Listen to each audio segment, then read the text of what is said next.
Just to explain the format of our debate to the colleagues here present in the table, but also colleagues following us here in the room and on YouTube as well.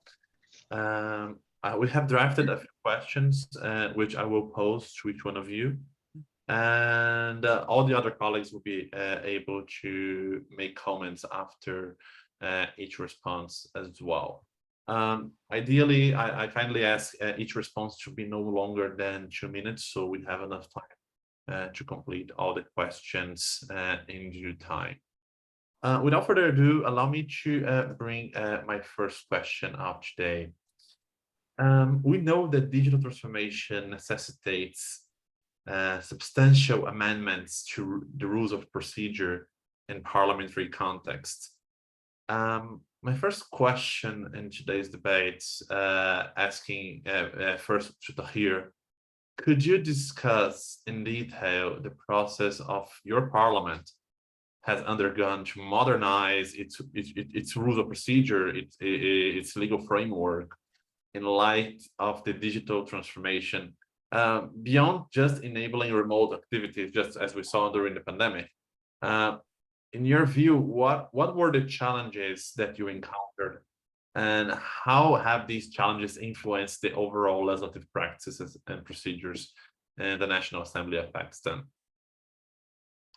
Yes, thank you so much, Luís, for your kind invitation and ever remembering me for such wonderful events and introduction to all across the globe, wonderful people as well.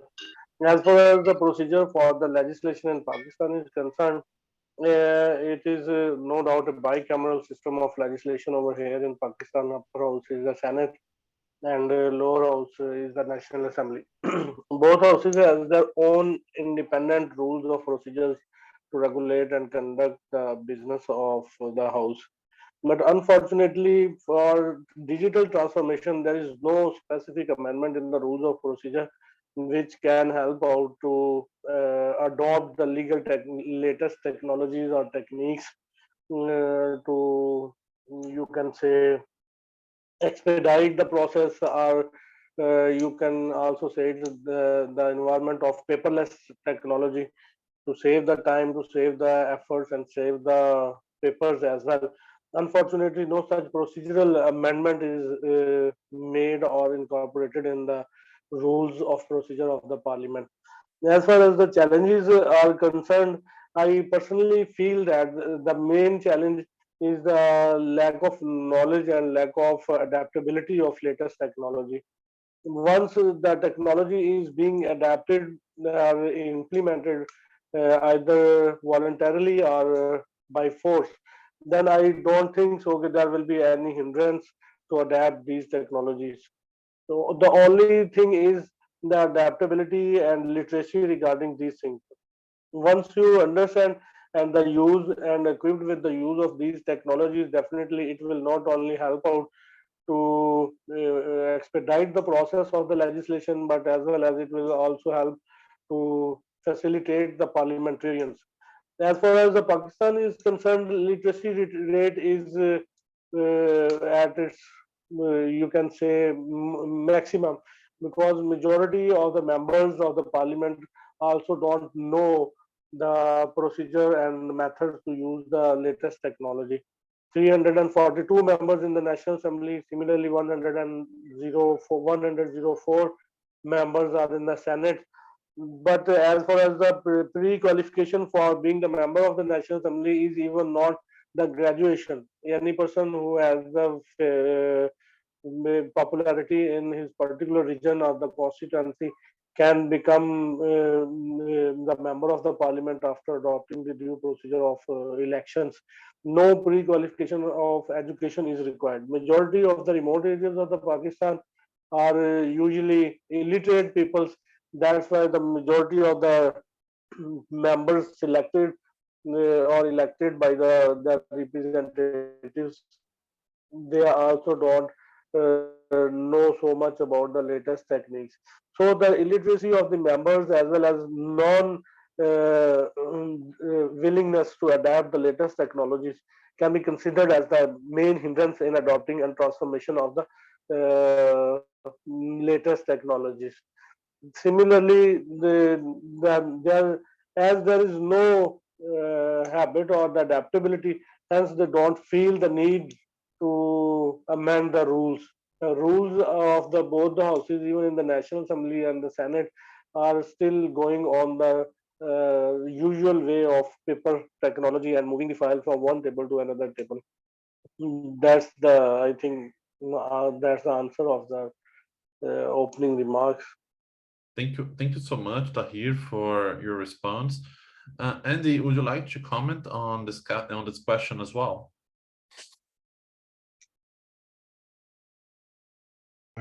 Sorry, I'll just unmute myself. Yes, absolutely. Thank you so much for inviting me along. Just a couple of quick disclaimers at first. I think I'm here in my Commonwealth role, as it were, but I will contain my comments to the, well, mostly at least to the Parliament I know best, which is the Scottish Parliament, although the second disclaimer is don't work directly for them either, but I certainly have a good insight which hopefully will be useful to share.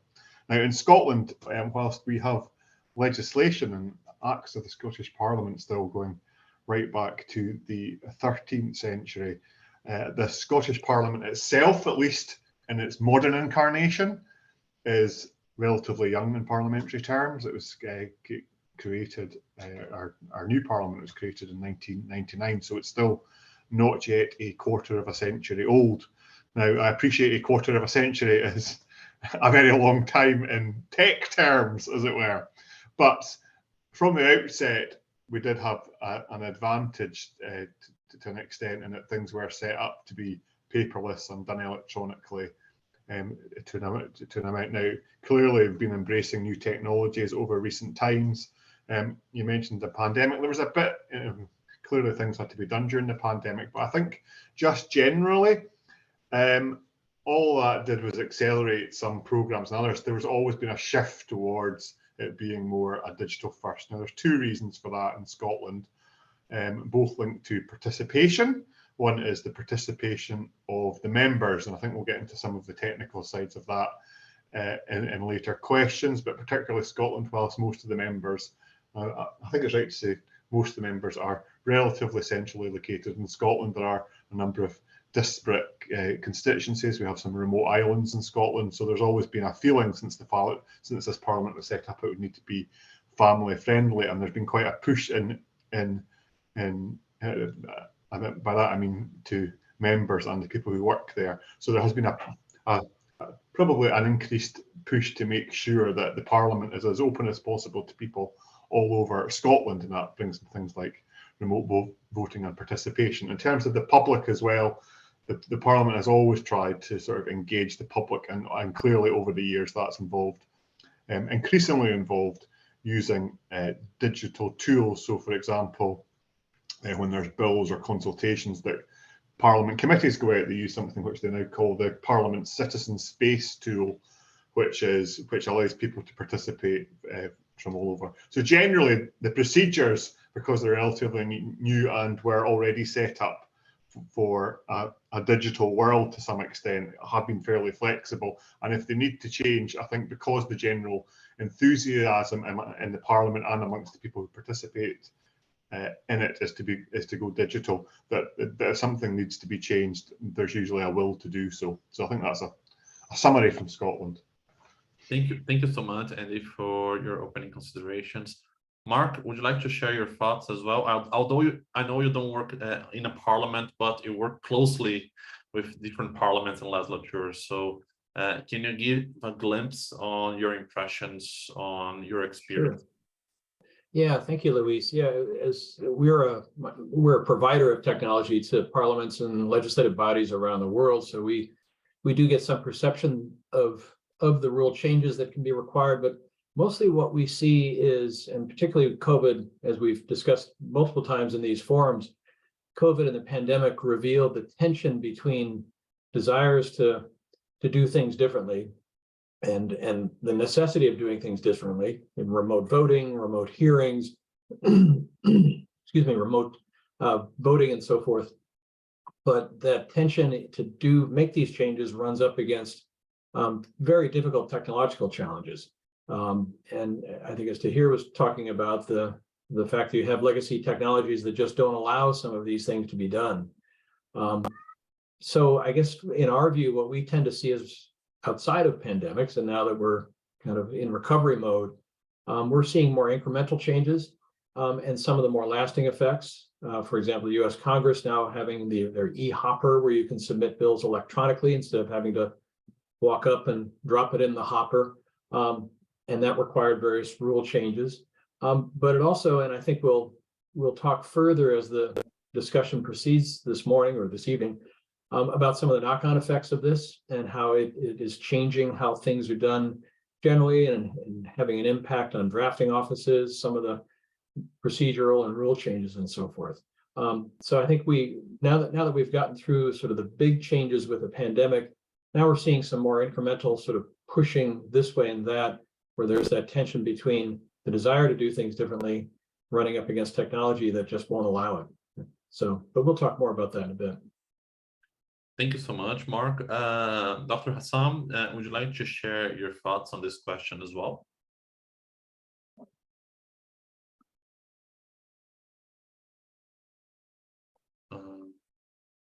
Dr. Hassan, can you hear me?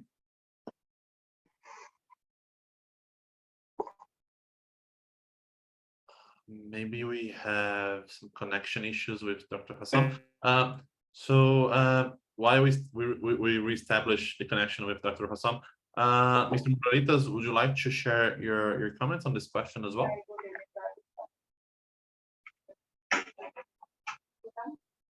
Mr. Muralithas, you are mute. You're muted. Thank you so much for this great opportunity to share some opinion of this forum. So, okay, due to the after the COVID pandemic, most of the parliament has been converted to the new digital platform. Especially, in the Parliament of Sri Lanka also has same experience, because the last couple of years Sri Lanka was in the difficult situation. So the economic crises, there are several issues in our country. Nearly 21 million population in Sri Lanka. At the same time, 225 members are in the Parliament of Sri Lanka. So we had a bad experience due to the COVID pandemic, and then political crisis, economic crisis. So now the Sri Lanka is getting better than more. So the Sri Lanka is located is a very important geographical area, because it is located in the Indian Ocean. So economically and politically, it is very important place for all countries. So we are now Sri Lanka is facing little bit the foreign assets problems. Now we have only 3 billion USD. So last couple of weeks, the Sri Lankan rupee has been appreciated against USD. Certainly, again, our Sri Lankan rupee has been depreciated against the USD because of the USD has more demand. So this financial problem and economic problems are creating some issues within the parliament to implement the e-parliament or digital platform in our parliament. So presently we have enough digital infrastructure in our parliament. So we have enough digital infrastructure in the committees and the chamber of the parliament. At the same time, we have some challenges to implement fully digitalized system. So the members of the parliamentarian have not been adapted to use or utilize electronic devices. So we have provided 225 laptops in the chamber, but at the same time, the members did not use that laptop during the parliament session or after sessions.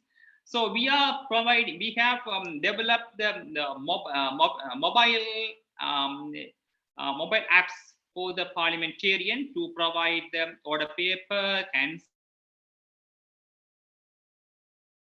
speeches, other relevant documents based on the parliament. But the most of the parliamentarian did not use that digital material. At the same time, we have the parliament email. This might be parliament.lk. It is a specialized email address to the member of parliamentarian and the parliament staff. Most of the staffs and then parliamentarian did not use that the parliament Gmail. So it is one of the drawbacks, because most of the public will search the email of the member of parliamentarian and then make a request or suggestion or some opinions. But the member of parliamentarian or even our parliament staff did not use as maximum of the official email address even. So another minus points also, our ICT, information technology, the department of ICT did not provide enough capacity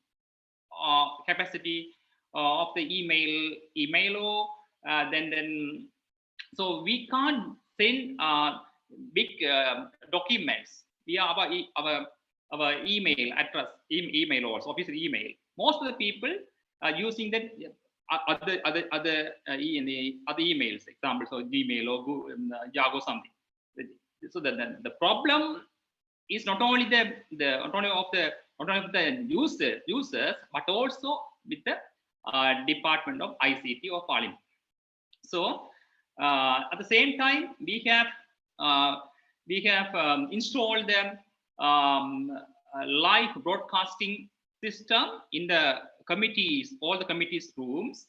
So the same time, so it will be telecast particular channels. Public can access or public can watch the parliamentary session and the committee meetings also. So this is good opportunity to reach the information and the parliament business to the public. So the parliaments play the vital role to provide them to make a good policy making and legislative. So and at the same time, my friend already mentioned, so the literacy of the ICT is a little bit very low, I think. At the same time, we have another issue.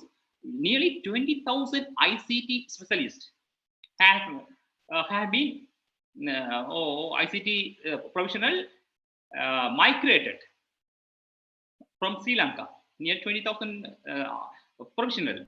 So it might be effect in the field of ICT in Sri Lanka also, because they have the personal issues and then other economical purposes.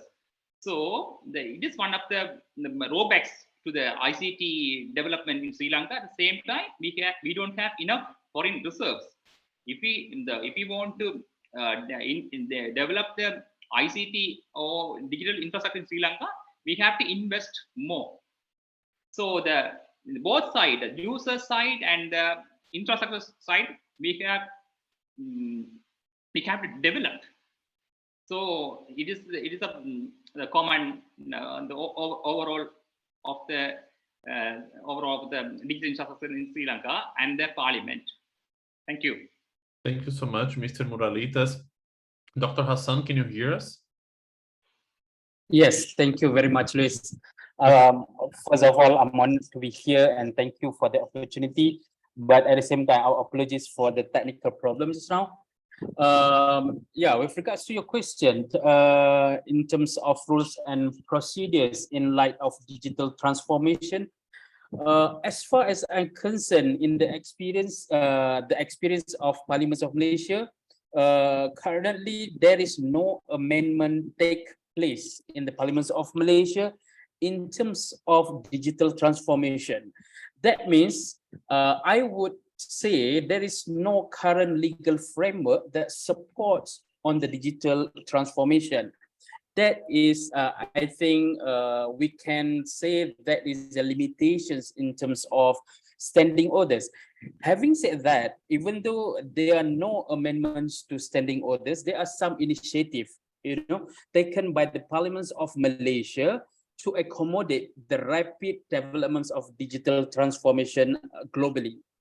Among the example that has been initiated by Parliaments of Malaysia, they introduced e-Dewan, or a platform for the MPs to submit the question and documents to parliaments, and for easier communication.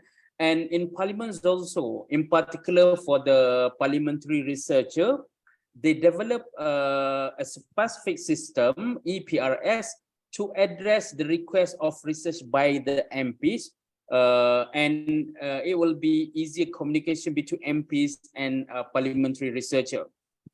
At the same time, they also have online databases offered by Parliamentary Library. That is among the things that effort taken by Parliaments of Malaysia. That is at federal level. I would like to share my experience to work with State Assembly Committee at state level, where I also involved as one of the, I involved as a referee, or to give a comment or involve in review and amendment its standing orders. In that recent amendment, however, the State Legislative Assembly did not take the opportunity to insert specific amendment to allow hybrid session or remote activity, unfortunately. But in that amendment, they insert a new provision that allow broadcasting for public view, which previously they don't have that. Talking about the challenges, I think something common with other friends, they talk about awareness issue, about literacy issue. But I think in Malaysia, we don't have infrastructure problem, which I think in Parliament, they have sufficient infrastructure to cater remote activities, but still they have a limitation in terms of standing orders. I think that's all for this first round. Over to you, Luís. Thank you so much, Dr. Hassan, for your considerations. I will move to our second round of questions, asking first Andy to answer and bring his comments. I just kindly ask all the colleagues to be a little for your answers to be a little bit shorter, so we have enough time for all the questions to be posed in the due time. Digital transformation and parliamentary procedures, it's a complex and multifaceted issue. As an example of this complexity, it's when we enable MPs to debate and to vote remotely, because this change, when we do that, might imply that we should also enable them to submit and to amend legislative proposals in a similar manner, what's commonly known as anywhere, anytime, to maintain a consistent logic to the legislative process. So how can a member debate and vote remotely, but they have to submit a proposal or an amendment in person? So in light of this, could you share your thoughts on how your parliament, or in your case, and the Parliament of Scotland and the Commonwealth Association of Legislative Councils, see these complexities of enabling the virtual capabilities for MPs beyond voting and beyond debating? Absolutely, Luís. I can hope be quite quick on this one for the reason I gave it the first time is, again, being a relatively young parliament, the Scottish Parliament has always allowed both electronic voting and but also electronic submission and amending of legislative proposals. So right from the outset, we've never had to move from a paper-based system other than in some minor respects. I think the only sort of observation I would then add to that is that clearly as time develops, you have to develop new systems. So electronic voting, for example, has moved from a sort of in-house electronic voting system to now members vote using an app on their phone or iPads, a secure app.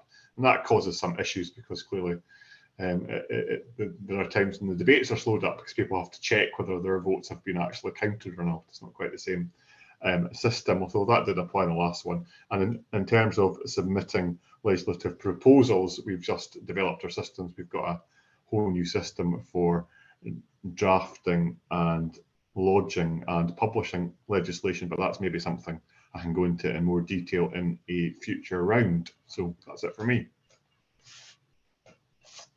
Thank you so much, Andy, for your considerations. Tahir, would you like to share your thoughts on this question as well? Yes, thank you so much, Luís, once again. I would like to add few things to all the issue which was discussed in the previous round as well as specifically with regard to the current round. Practically speaking, as far as I had commented in the previous round about adaptability and use of latest technology, for the sake of that purpose, if we consider the issue of adaptability and reluctancy of the members of the parliament to use the technology. For example, I would like to share the experience of National Assembly of Pakistan.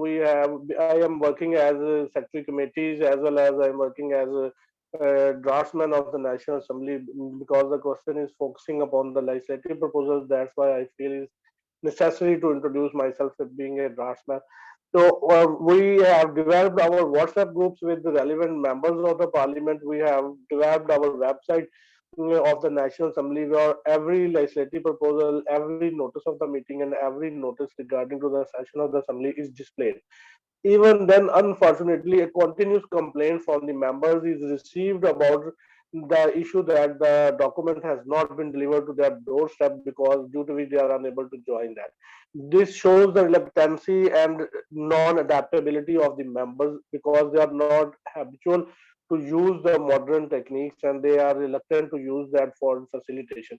If they should follow or just go through their WhatsApp groups or go to the website of the National Assembly, then it would not be difficult and they should not expect even to be delivered at their doorstep to join and come forward for that meeting or for that debate. As far as the legislative proposal, second part of the debate or second round of this question is concerned, legislative proposals, and if we're talking about the issue specifically Pakistan as a religious state, there are many laws which govern the religion of the state, and there are many other issues relating to that.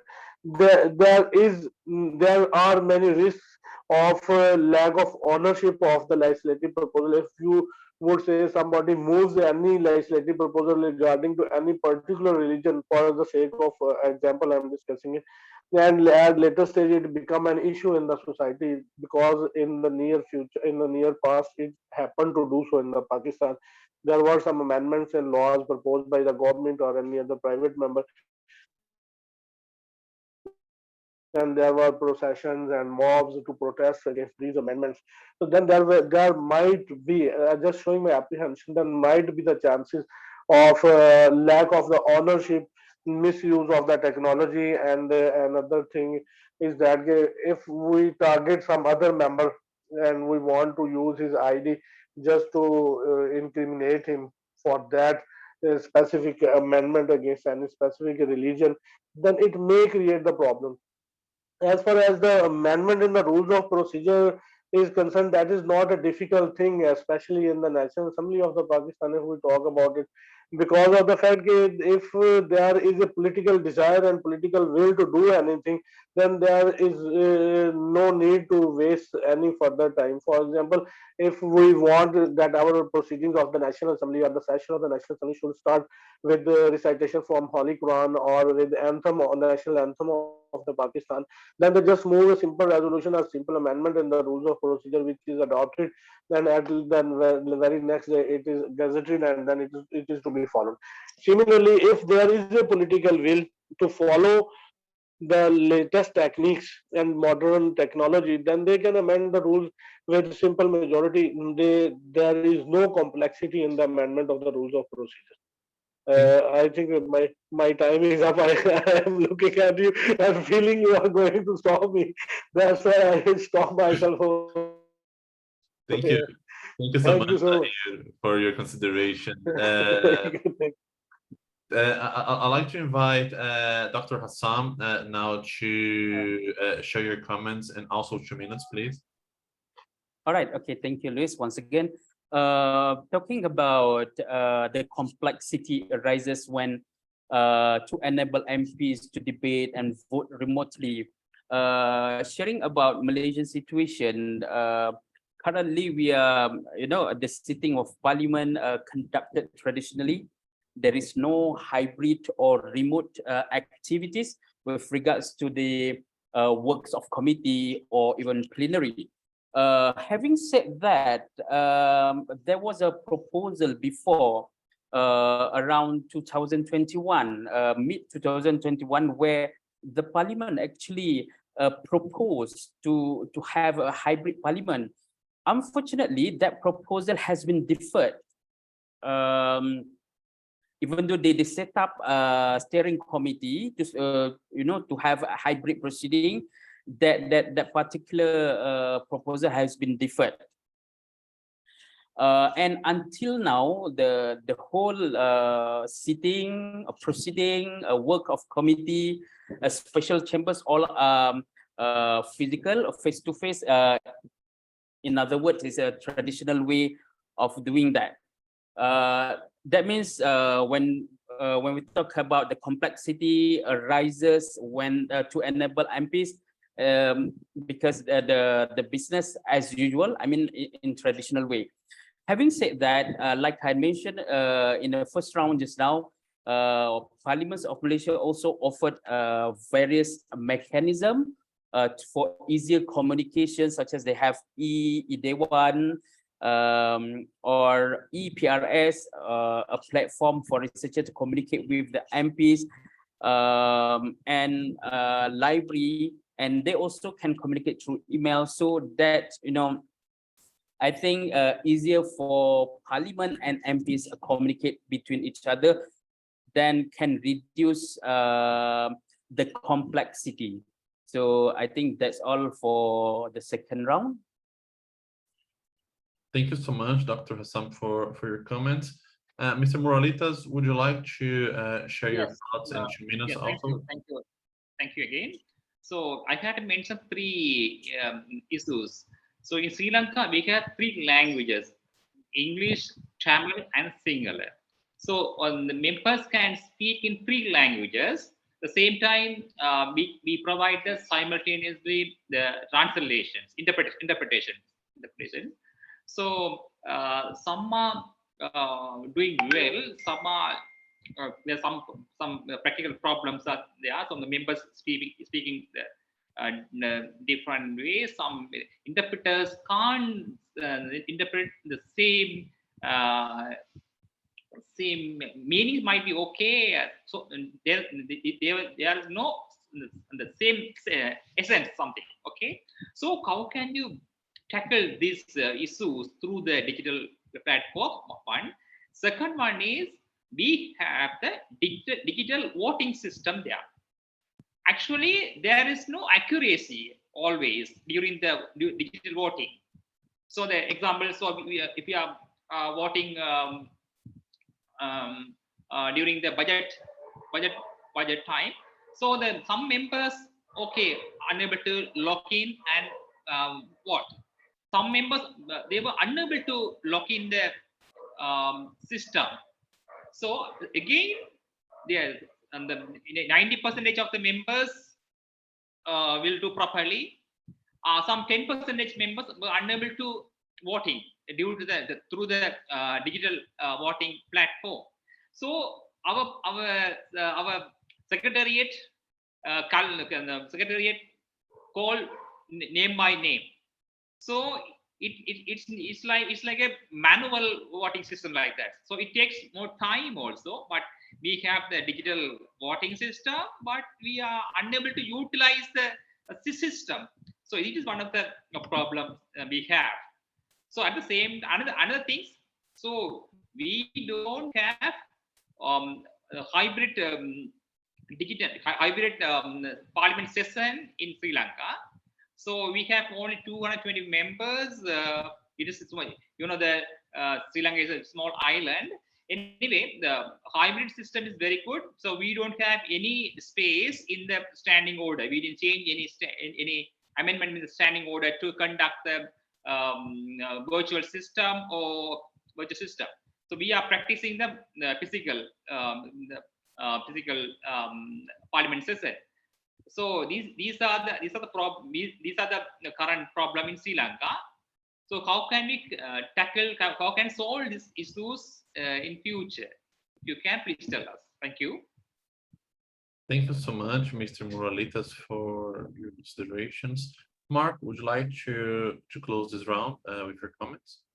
Sure, just a few thoughts, and I should preface my comments by noting that as a provider of technology, we actually our primary customer tends to be the Parliamentary Counsel Office, the Legislative Counsel Office, the drafters of legislation. That's really who we work with most. And one of the things we've observed through this period of both coping with the pandemic and the impact there, and then generally with the move to digital first approaches or efforts to move that way, is it tends to speed things up, and it tends to put pressure on drafting offices to do things quicker.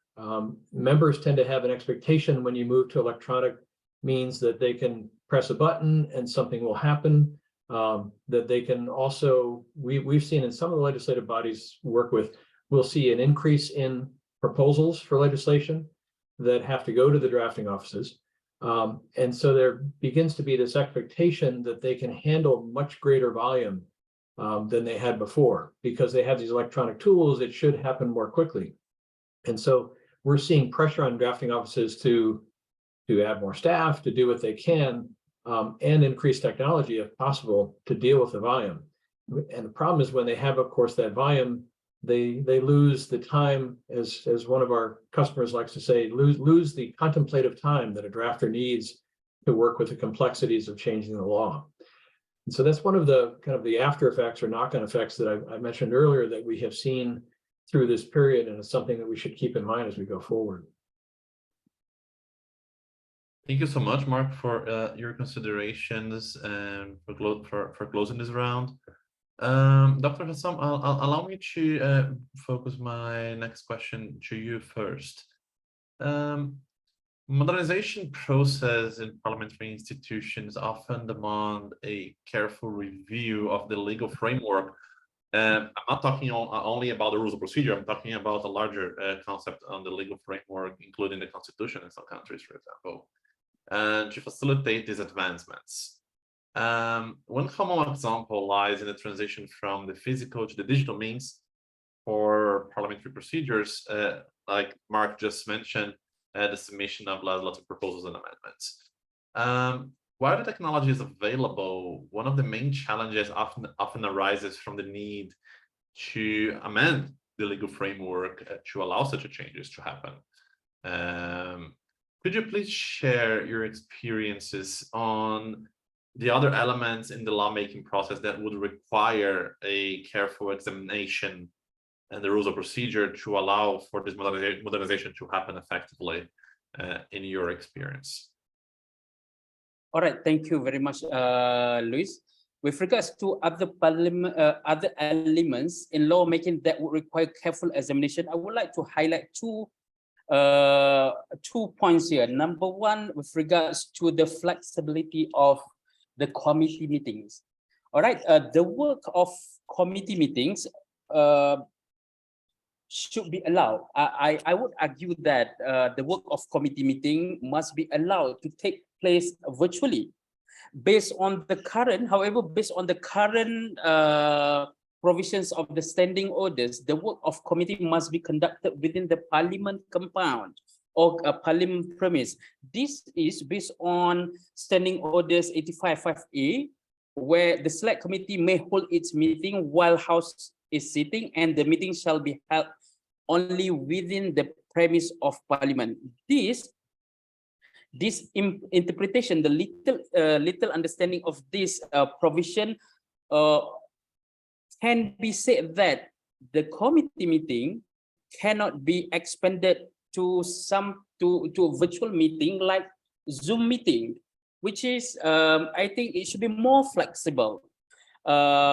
If we look at comparatively, like standing orders of House of Senate in Australia, it allows the meeting by using technology, which in another way, based on my understanding, it includes a virtual meeting. All right, but in Parliaments of Malaysia, the meeting should be within the Parliament premise. That is number one. Number two, with regards to members of Parliament privilege and legal immunity, since we're talking about legal framework, Article 63, Clause 2 of the Federal Constitution state that lawmakers are not liable to any court's proceeding for any anything that they said in the House of Representatives. But the question here, whether the legal immunity extend to the one if we conduct virtual platform, taking into account the interpretation standing orders earlier about the flexibility of the meeting. One may argue yes, it should extend, and one may argue the other way around. But however, that currently never been tested. So therefore, I think it's timely for parliaments to introduce a reform agenda, that the agenda of reform must put a central, must put digital transformation to the central focus of that reformation. All right, I think that's the point I want to highlight in the third round. Thank you so much, Dr. Hassan, for your opening thoughts. Mr. Muralithas, would you like to share your comments in 2 minutes about this issue as well? So actually, I already mentioned the problem is the utilization is a problem. So we build a digital platform, and then we have the standing order, we have the constitution, but the constitution and standing order did not change for the current situations. So the previous speakers mentioned. So in our parliament, so the members and then the staffs are not ready to conduct the digital parliamentary sessions. They are all the people have been adapted to the traditional parliamentary session. So members also same like that.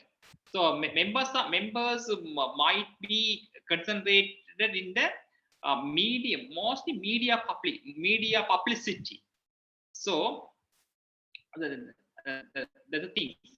So then we in our parliament. So the people from parliament did not utilize the resources, digitalized library system. Now only nearly 50% of the materials has been digitalized in our parliament. So usage of the digital materials are very low in our parliament. So the most of the members are visiting the library, and they did not use the parliament library website. These are one of the issues.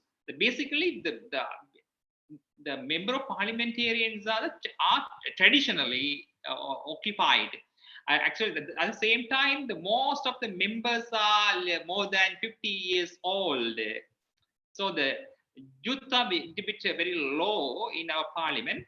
The youth parliamentarians are very active and very interested to utilize the digital infrastructure and digital platform.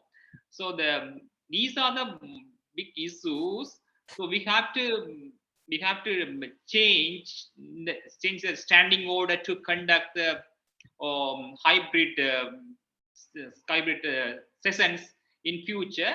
So if you have any idea to change the standing order according to the utilize the digital forum. So another second thing is called the problem of the security. Security is one of the big issues in the digital platform. So we don't have any tight or any high security system in the digital field or digital platform. These are one of the big issues or another risk to our parliament. Thank you so much. Thank you so much, Mr. Muralithas, for your considerations. Andy, would you like to share your thoughts on this question as well?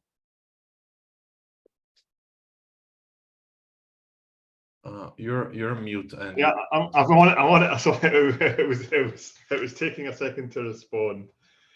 Yeah, well, I guess in the next point, from my perspective, really just to build on the theme, it's more of a journey than a transition. So it's more of a digital journey than a transition from physical to digital. So I guess for us, if we're focusing on the submission of legislative proposals, probably the point, we have developed a new system called Lawmaker, which is a digital tool which works not just for the Scottish Parliament, but also for the UK Parliament. It's used by the UK and the Scottish governments to draft legislation. It's used by both parliaments to process the legislation, to do the amendments, and then it's used by the publisher in the United Kingdom, who are the National Archives, to publish the legislation. So it's 5 parties involved, which obviously makes it relatively complex to develop. But the advantage of that system is it allows documents to be transferred sort of seamlessly, as it were, between the various parties. So if we draft something, it can be transferred, and it's all actually on the same system. It's then picked up by the Parliament, the amendments are put in, they're processed, and then it's all sent to the publisher all through the same system. So that's good. So some reflections on how that impacts on change as well. This is probably somewhere where I can definitely detect some differences between a modern or a more newly established parliament like the Scottish Parliament and something like the UK Parliament, which has lots of what word shall I use? Archaic old fat. I'll try and find a word to describe lots of difficult and complex procedures which have developed over the years. So I guess the challenge for the teams in developing that was, do you change parliamentary procedures and systems because you develop a digital first tool that's the best, or do you retrofit the digital first tool into the systems? Now, generally start off these projects saying, yeah, let's develop the best tool we can and hope the Parliament would change. But ultimately, as you start to work it through the Parliament, and particularly there's very good reasons for lots of these traditions. But what I would observe was in a Parliament that has lots of baked in long-standing traditions, it is harder to develop new technology, because you always need, whenever you're developing something new, of course, to have an enthusiasm for innovation and change, which is something which is not always easy to spread. So yeah, that would be my thoughts on that round. Thank you so much, Andy, for your considerations. Mark, do you have any thoughts on this? Sure, and it's great points, Andy, that you make about the enthusiasm meeting reality and so forth, and also how it is a journey of the technology moving forward. Coming back to my talking about the challenge of bill volume and proposal volume for drafting offices, we're seeing one of the things that's kind of coming along in some of the houses we work with is, because of the volume and because technology is not there to really help too much yet with that volume, one of the houses we're working with is thinking about and actively considering moving toward more so-called collaborative drafting, where members get much more involved in the process of drafting and can actually have some drafting tools on their desk. And that is thought to be a way to help with the volume challenge, to help please the members who, are sometimes responding to the headlines in the news on a given day and want to submit a proposal right away to answer that challenge that has come up, or at least send a message about that, how they're ready to respond to the challenge. But then the drafting office can't always turn that around quicker, so perhaps put the tools in the members' hands. But there's great hesitation about that for two reasons. One is the technology isn't quite there to be able to do that. And then two, the kind of real fear of what will the member come up with. Not about the policy. Of course, they're in charge of making the policy, but it's more about the technical challenge of making the law. Will they do the right citation? Will they make their amendment to the right piece of the law, and so forth? And that is a very, very difficult challenge to deal with. And so I think it's one of those things where we can talk about the technology and really what it could fix, what it could change, and so forth. But then beneath that, there are some real interesting issues about where should some of this work happen? What should the process be in the flow, so that you can end up at the end of the day with the policy executed properly in the legislative proposal. So that's my thoughts on that. Thank you so much, Mark. Tahir, would you like in 2 minutes to conclude this round and share your thoughts? You're on mute, Tahir. Wait. Yeah, okay. Is it unmuted now? Yes. Yes, we can hear you. Thank you so much, Luís. I just want to add the main question, part of the question about which it carries other laws should be amended in addition to the rules of procedure of any particular parliament. As far as the Parliament or National Assembly of the Pakistan is concerned, a question is rightly asked, because in addition to the rules of procedure, there are other corresponding amendments in the Constitution of Pakistan, because Constitution basically prescribes the procedure for legislation and procedure for the amendments. As far as the Constitution amendment is concerned, it prescribes that a 2/3 majority of the total parliamentarians is required.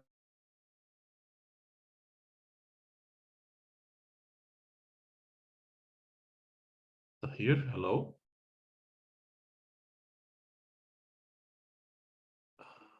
Let's just wait a second to see if Tahir is able to rejoin.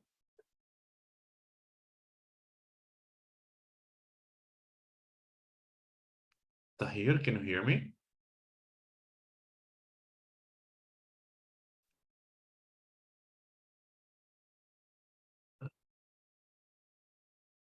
I think we lost, Tahir lost the connection. While he returns, we are reaching the end of our, I think Tahir is rejoining just. Hello. We lost you. Yes. We lost you on required. So after that, we didn't hear you anymore. So if you can restart from there. Sorry, I don't know, maybe there is network issue over here. I was just telling about the thing. There are the two sort of amendments which are usually processed, because I believe that the main and core object of the parliament is the legislation. Legislation or making amendments is the same thing. When you are legislating or amending any constitution, it requires the 2/3 majority of the whole members. At the same time, when you require amendment in any general law, it requires the members present and voting for that. So corresponding amendment to the rules of procedure is that you should also amend the legislation, or you should also amend the legislative procedure which is guaranteed and provided in the constitution, so that it can allow the members to join and participate and vote for any particular legislation through the use of modern technologies and through Zoom or video link sources. So until and unless you will not amend the constitution, their participation and voting procedure cannot be authenticated without constitutional amendment. This is the spur of the moment, the comment which I can pass on this issue. That's all on my part. Thank you so much, Tahir, for your considerations. Colleagues, since we are out of time, I will propose for us to jump from the fourth question to the final question, and for you to be very briefly, so we are respectful with your time. So I'll ask each one of you to answer very shortly in 1 minute, because we are out of time.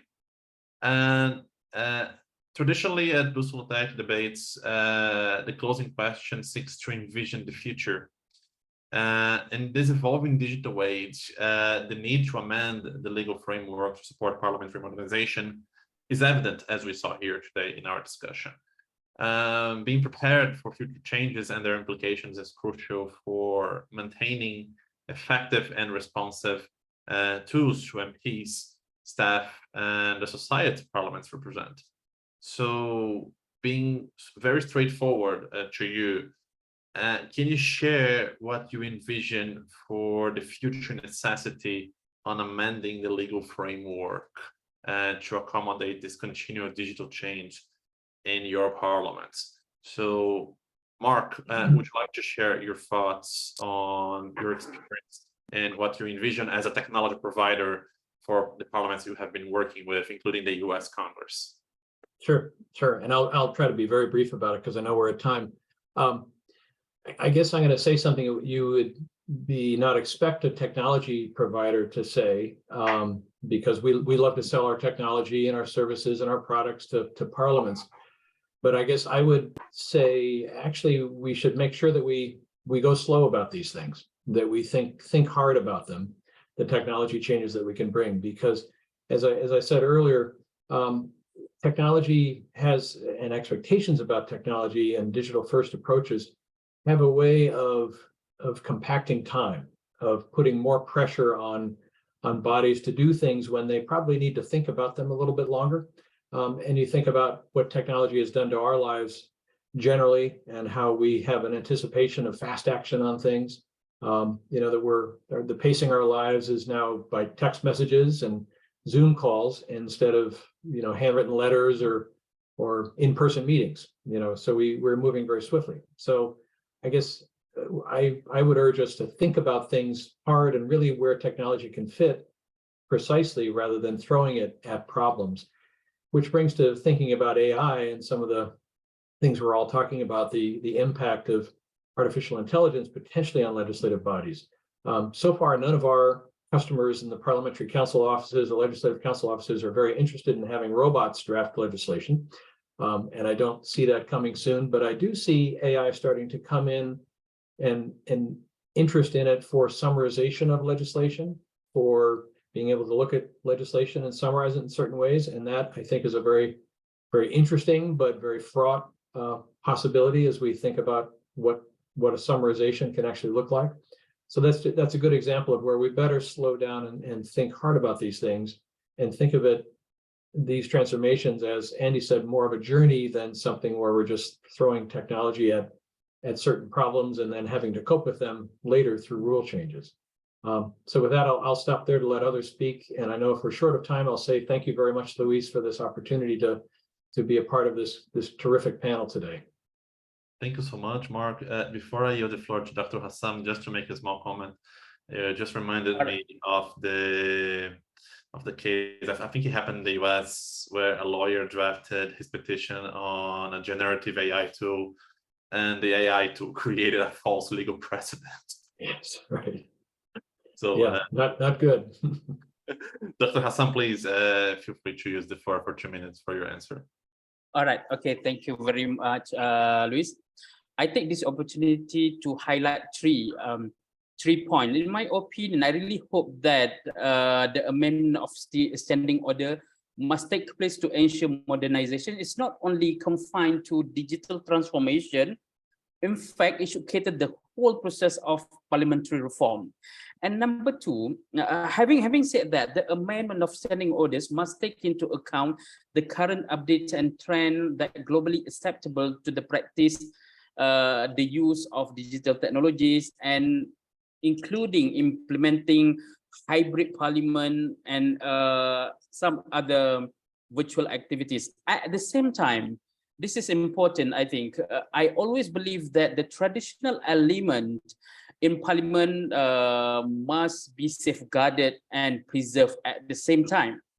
And point number 3, the best approach will always what is the best to check and balance to the work of executive that suit in the local, I mean, in a local context.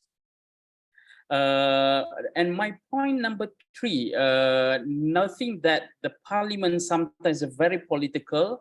I really hope the digital transformation and reformation must be the one that could assist transparency in conducting to scrutinize the work of executive. And at the same time, digital transformation must uphold equality and non-discrimination to any party in Parliament. I think that's all from me, Luis. Thank you. Thank you so much, Dr. Hassan, for your contribution. Tahir, would you like to very briefly share your answer to this question and your final thoughts? Yes, thank you so much once again.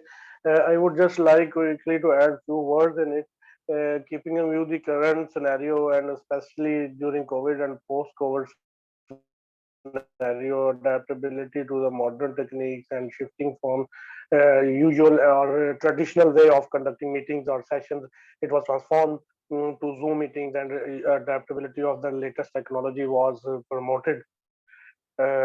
Although it was not an era to be celebrated because it was a pandemic issue, but blessing in disguise was that it promoted the adaptability of the latest technology. So keeping in view the speed and acceptance of the latest technology, I personally feel that the future is only based on the use of these technologies. If you have to meet with the speed of the work and speed of the time requirements, then you must follow the latest techniques. That's all. Thank you so much, Tahir, for your comments and your final thoughts. Mr. Muralithas, very briefly, could you share your considerations? Thank you so much for this good opportunity.